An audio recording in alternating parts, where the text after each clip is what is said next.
The Power of Positive Thinking by Norman Vincent Peale.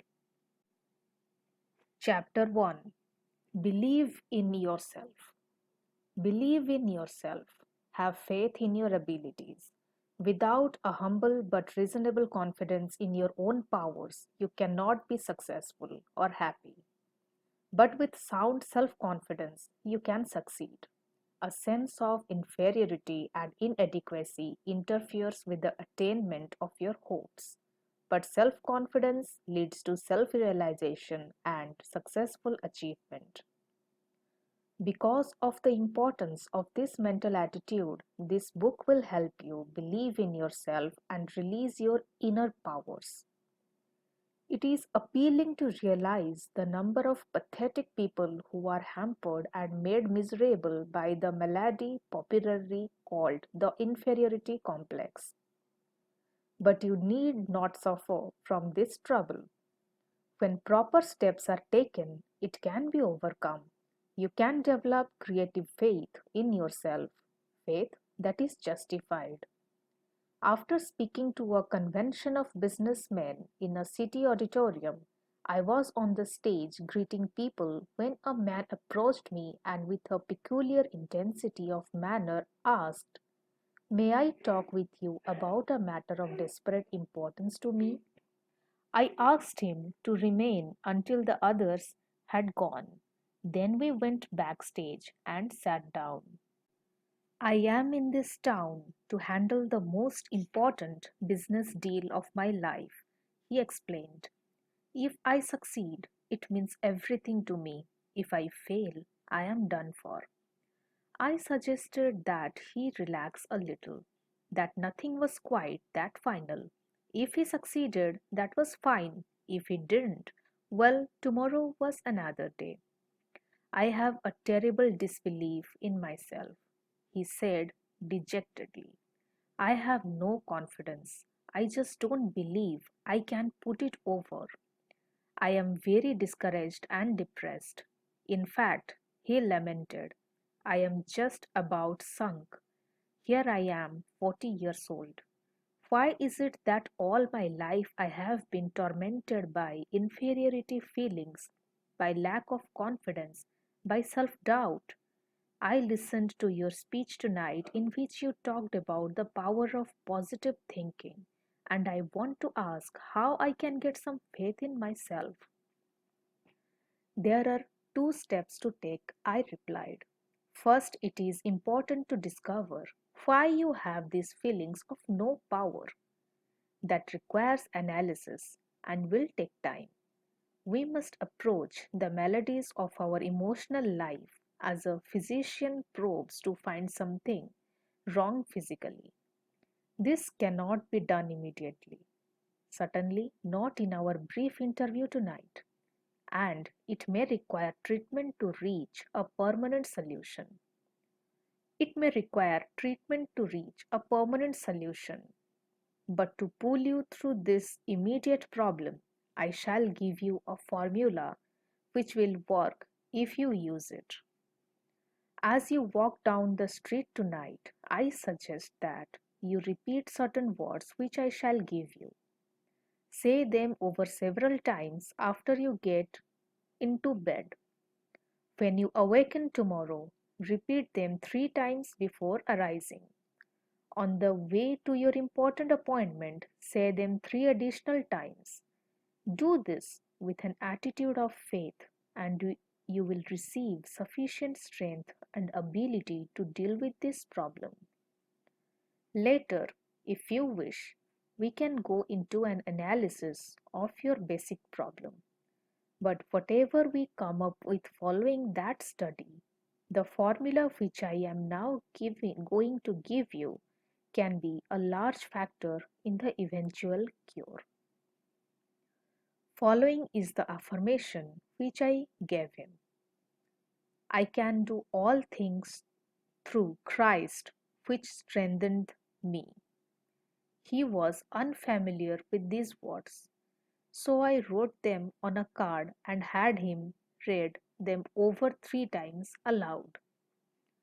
Now follow that prescription, and I am sure things will come out all right.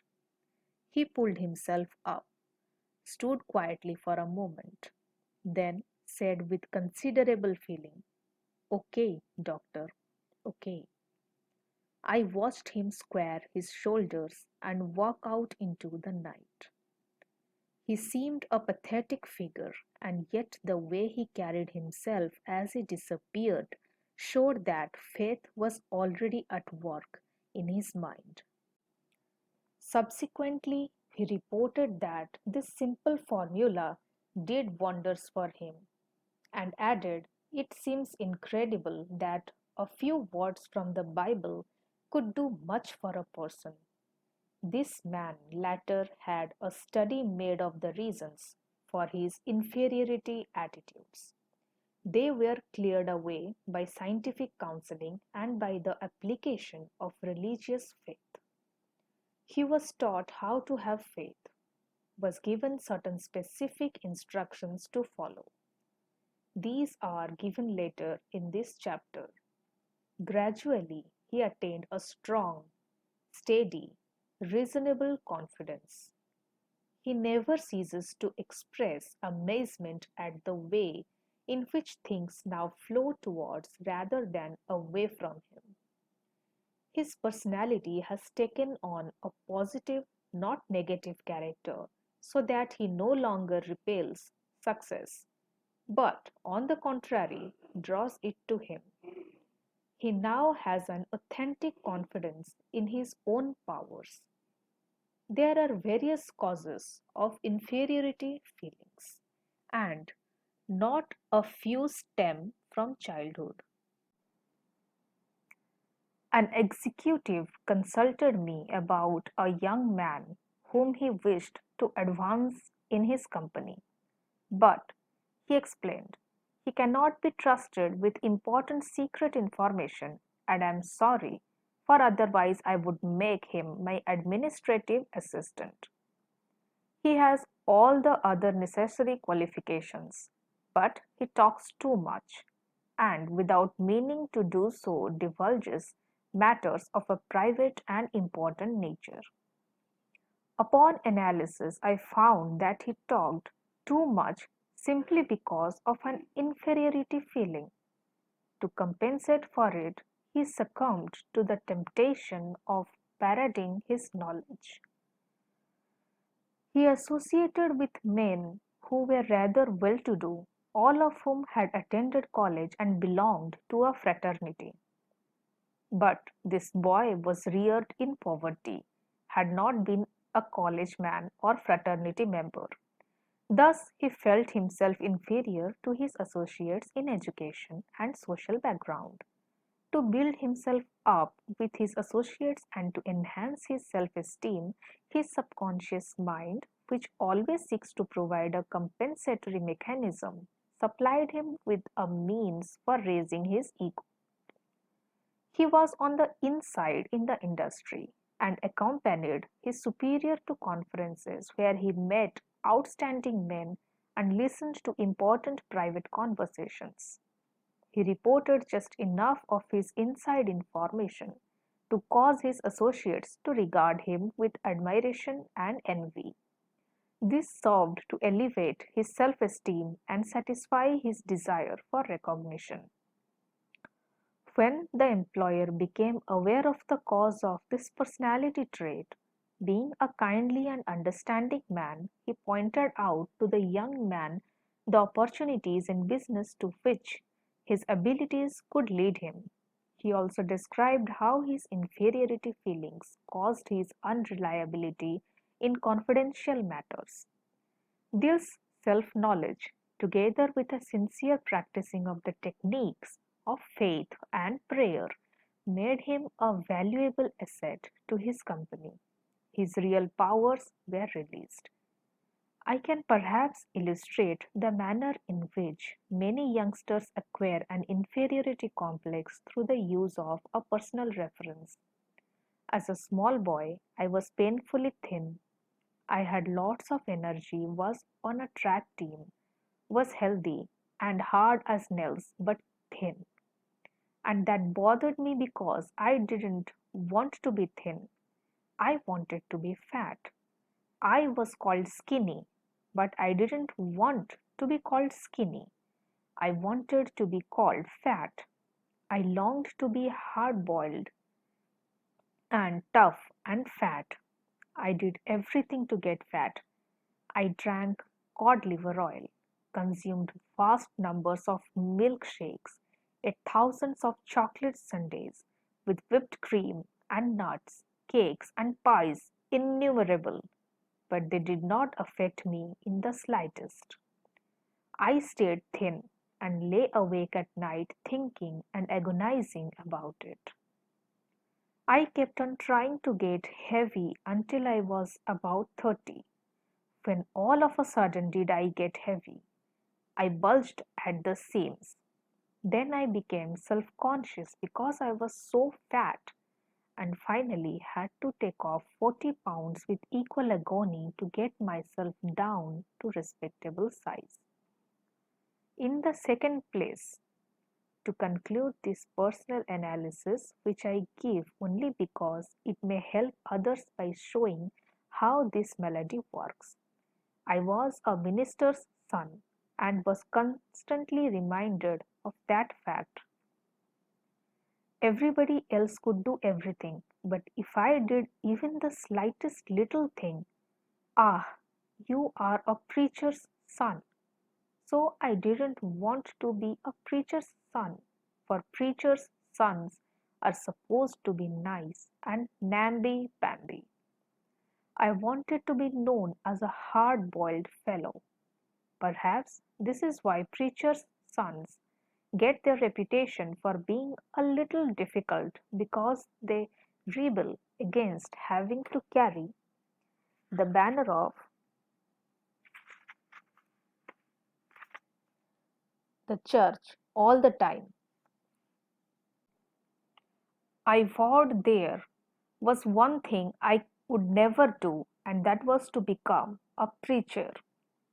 Also, I came from a family practically every member of which was a performer in public, a platform speaker, and that was the last thing I wanted to be.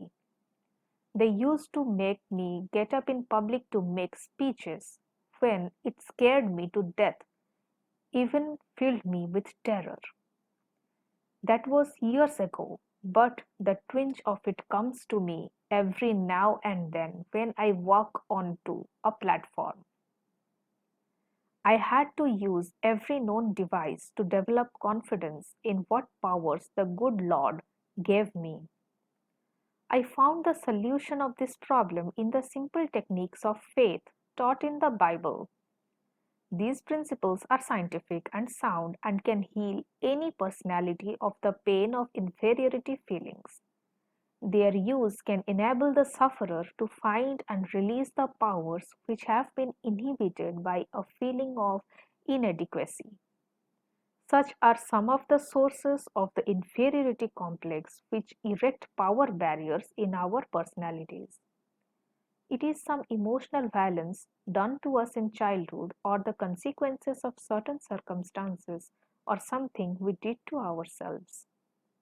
This malady arises out of the misty past in the dim recesses of our personalities. Perhaps you had an older brother who was a brilliant student. He got A's in school. You made only C's, and you never heard the last of it. So you believed that you could never succeed in life as he could. He got A's and you got C's. So you reasoned that you were consigned to getting C's all your life. Apparently, you never realized that some of those who failed to get high grades in school have been the greatest successes outside of school.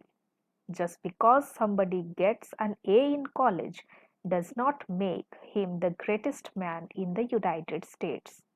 Because maybe his A's will stop when he gets his diploma, and the fellow who got C's in school will go on later to get the real A's in life.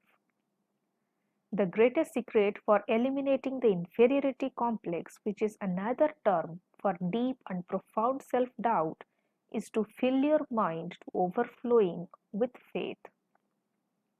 Develop a tremendous faith in God, and that will give you a humble yet soundly realistic faith in yourself. The acquiring of dynamic faith is accomplished by prayer, lots of prayer, by reading and mentally absorbing the Bible, and by practicing its prayer techniques. In another chapter, I deal with specific formulas of prayer, but I want to point out here that the type of prayer that produces the quality of faith required to eliminate inferiority is of a particular nature. Surface scheming, formalistic, and perfunctory prayer is not sufficiently powerful. A wonderful colored woman, a cook in the home of friends of mine in Texas, was asked how she so completely mastered her troubles. She answered that ordinary problems could be met by ordinary prayers, but that when a big trouble comes along, you have to pray deep prayers. One of my most inspiring friends was the late Harlow B. Andrews of Syracuse, New York, one of the best businessmen and competent spiritual experts I have ever knew. He said the trouble with most prayers is that they aren't big enough. To get anywhere with faith, said he, learn to pray big prayers. God will rate you according to the size of your prayers. Doubtless he was right, for the scriptures say, according to your faith be it unto you. So, the bigger your problem, the bigger your prayer should be. Roland Hayes, the singer, quoted his grandfather to me, a man whose education was not equal to that of his grandson, but whose native wisdom was obviously sound. He said, the trouble with lot of prayers is they aren't got no suction. Drive your prayers deep into your doubts, fears, inferiorities. Pray deep. Big prayers that have plenty of suction, and you will come up with powerful and vital faith. Go to a competent spiritual advisor and let him teach you how to have faith. The ability to possess and utilize faith and gain the release of powers it provides are skills and, like any skills, must be studied and practiced to gain perfection. At the conclusion of this chapter are listed 10 suggestions for overcoming your inferiority pattern and for developing faith. Practice these rules diligently and they will aid you in developing confidence in yourself by dissipating your feelings of inferiority, however deeply embedded. At this point, however, I wish to indicate that to build up feelings of self-confidence, the practice of suggesting confidence concepts to your mind is very effective. If your mind is obsessed by thoughts of insecurity and inadequacy, it is, of course, due to the fact that such ideas have dominated your thinking over a long period of time. Another and most positive pattern of ideas must be given the mind, and that is accomplished by repetitive suggestion of confidence ideas. In the busy activities of daily existence, thought disciplining is required if you are to re-educate the mind and make of it a power-producing plant. It is possible, even in the midst of your daily work, to drive confident thoughts into consciousness. Let me tell you about one man who did so by the use of a unique method. One icy winter morning, he called for me at a hotel in a Midwestern city to take me about 35 miles to another town to fill a lecture engagement. We got into his car and started off at a rather high rate of speed on the slippery road. He was going a little faster than I thought reasonable, and I reminded him that we had plenty of time and suggested that we take it easy. "Don't let me driving worry you," he replied. "I used to be filled with all kinds of insecurities myself, but I got over them. I was afraid of everything. I feared an automobile trip or an aeroplane flight, and if any of my family went away, I worried until they returned. I always went round with a feeling that something was going to happen, and it made my life miserable. I was saturated with inferiority and lacked confidence. This state of mind reflected itself in my business, and I wasn't doing very well. But I hit upon a wonderful plan which knocked all these insecurity feelings out of my mind, and now I live with a feeling of confidence, not only in myself but in life generally." This was the wonderful plan. He pointed to two clips fastened on the instrument panel of the car just below the windscreen and, reaching into the glove compartment, took out a pack of small cards. He selected one and slipped it beneath the clip. It read, "If you have faith, nothing shall be impossible unto you." He removed that one, shuffled expertly through the cards with one hand as he drove, selected another, and placed it under the clip. This one read, "If God be for us, who can be against us?" "I am a traveling salesman," he explained, "and I drive around all day calling on my customers. I have discovered that while a man drives, he thinks all kinds of thoughts. If his pattern of thought is negative, he will think many negative thoughts during the day, and that, of course, is bad for him. But that is the way I used to be. I used to drive around all day between calls thinking fear and defeat thoughts. And incidentally, that is one reason my sales were down.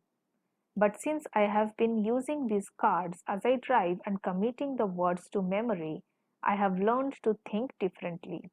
The old insecurities that used to haunt me are just about all gone, and instead of thinking fear thoughts of defeat and ineffectiveness, I think thoughts of faith and courage. It is really wonderful the way this method has changed me. It has helped me in my business too, for how can one expect to make a sale if he drives up to a customer's place of business thinking he is not going to make a sale? This plan used by my friend is a very wise one. By filling his mind with affirmations of the presence, support, and help of God, he had actually changed his thought process.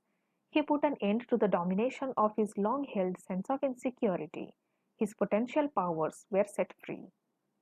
We build up the feeling of insecurity or security by how we think.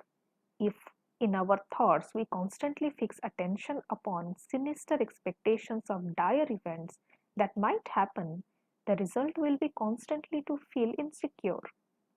And what is even more serious is the tendency to create by the power of thought the very condition we fear. This salesman actually created positive results by vital thoughts of courage and confidence through the process of placing the cards before him in his car.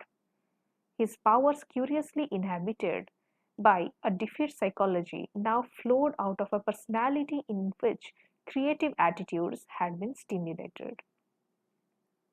Lack of self confidence apparently is one of the great problems besetting people today. In a university, a survey was made of 600 students in psychology courses. The students were asked to state their most difficult personal problem. 75% listed lack of confidence. It can safely be assumed that the same large proportion is true of the population generally. Everywhere you encounter people who are inwardly afraid, who shrink from life, who suffer from a deep sense of inadequacy and insecurity, who doubt their own powers. Deep within themselves, they mistrust their ability to meet responsibilities or to grasp opportunities. Always they are beset by the vague and sinister fear that something is not going to be quite right. They do not believe that they have it in them to be what they want to be, and so they try to make themselves content with something less than that of which they are capable. Thousands upon thousands go crawling through life on their hands and knees, defeated and afraid, and in most cases, such frustration of power is unnecessary. The blows of life, the accumulation of difficulties, the multiplication of problems tend to sap energy and leave you spent and discouraged. In such a condition, the true status of your power is often obscured, and a person yields to be discouragement that is not justified by the facts. It is vitally essential to reappraise your personality assets. When done in an attitude of reasonableness, this evaluation will convince you that you are less defeated than you think you are. For example, a man of 52 years of age consulted me. He was in great despondency. He revealed utter despair. He said he was all through.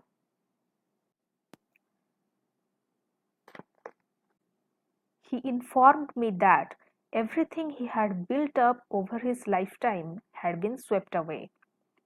Everything? I asked. Everything, he repeated. He was through. He reiterated, I have nothing left at all. Everything is gone. There is no hope, and I am too old to start all over again. I have lost all faith. Naturally, I felt sympathetic towards him, but it was evident that his chief trouble was the fact that dark shadows of hopelessness had entered his mind and discolored his outlook, distorting it. Behind his twisted thinking, his true powers had retreated, leaving him without force. So, I said, suppose we take a piece of paper and write down the values you have left. There is no use, he sighed. I haven't a single thing left. I thought I told you that. I said, let's just see anyway. Then asked, is your wife still with you? Why, yes, of course, and she's wonderful. We have been married for 30 years. She would never leave me no matter how bad things are. All right, let us put that down. Your wife is still with you and she will never leave you no matter what happens. What about your children? Got any children? Yes, he replied. I have three, and they are certainly wonderful. I have been touched by the way they have come to me and said, Dad, we love you and will stand by you. Well, then, I said, that is number two. Three children who love you, who will stand by you. Got any friends? I asked. Yes, he said. I really have some fine friends. I must admit they have been pretty decent. They have come around and said they would like to help me. But what can they do? They can't do anything. That is number three. You have some friends who would like to help you and who hold you in esteem. How about your integrity? Have you done anything wrong? My integrity is all right, he replied. I have always tried to do the right thing and my conscience is clear. All right, I said. We will put that down as number four. Integrity. How about your health? My health is all right, he answered. I have had very few sick days, and I guess I am in pretty good shape physically. So let's put down as number five, good physical health. How about the United States? Do you think it's still doing business and is the land of opportunity? Yes, he said. It is the only country in the world I would want to live in. That is number six. You live in the United States, land of opportunity, and you are glad to be here. Then I asked, How about your religious faith? Do you believe in God and that God will help you? Yes, he said. I do not think I could have got through this at all if I hadn't had some help from God. Now, I said, let's list the assets we have figured out. Number 1, a wonderful wife married for 30 years. Number 2, 3 devoted children who will stand by you. Number 3, friends who will help you and who hold you in esteem. Number 4, integrity, nothing to be ashamed of. Number 5, good physical health. Number 6, live in the United States, the greatest country in the world. Number 7, have religious faith. I shoved it across the table at him. Take a look at that. I guess you have quite a total of assets. I thought you told me everything had been swept away. He grinned ashamedly. I guess I didn't think of those things.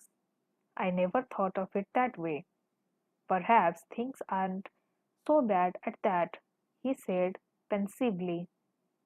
Maybe I can start all over again if I can just get some confidence, if I can get the feel of some power within me.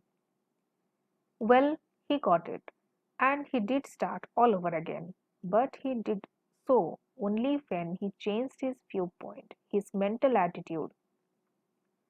Faith swept away his doubts, and more than enough power to overcome all his difficulties emerged from within him. This incident illustrates a profound truth which is expressed in a very important statement made by the famous psychiatrist Dr. Karl Menninger. He said, attitudes are more important than facts. That is worth repeating until its truth grips you. Any fact facing us, however difficult, even seemingly hopeless, is not so important as our attitude towards the fact. How you think about a fact may defeat you before you ever do anything about it. You may permit a fact to overwhelm you mentally before you start to deal with it actually.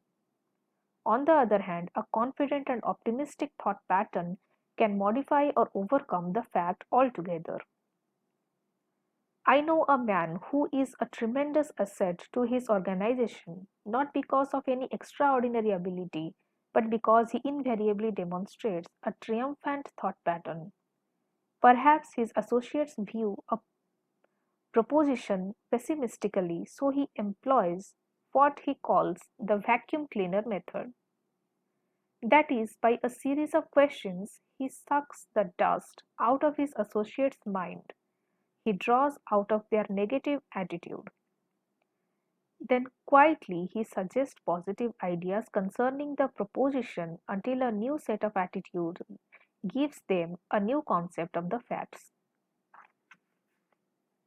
They often comment upon how different facts appear when this man goes to work on them. It is the confidence attitude that makes the difference, nor does this rule but objectivity in an appraisal of facts. The inferiority complex victim sees all facts through discolored attitudes. The secret of correction is simply to gain a normal view, and that is always slanted on the positive side. So, if you feel that you are defeated and have lost confidence in your ability to win, sit down, take a piece of paper, and make a list, not of the factors that are against you, but of those that are for you. If you or I or anybody think constantly of the forces that seem to be against us, we will build them up into a power far beyond that which is justified. They will assume a formidable strength which do not actually possess. But if, on the contrary, you mentally visualize and affirm and reaffirm your assets and keep your thoughts on them, emphasizing them to be the fullest extent, you will rise out of any difficulty regardless of what it may be. Your inner powers will reassert themselves and, with the help of God, lift you from defeat to victory. One of the most powerful concepts, one which is a sure cure for lack of confidence, is the thought that God is actually with you and helping you. This is one of the simplest teachings in religion, namely that Almighty God will be your companion, will stand by you, help you, and see you through. No other idea is so powerful in developing self confidence as this simple belief when practiced. To practice it simply affirm God is with me, God is helping me, God is guiding me. Spend several minutes each day visualizing His presence.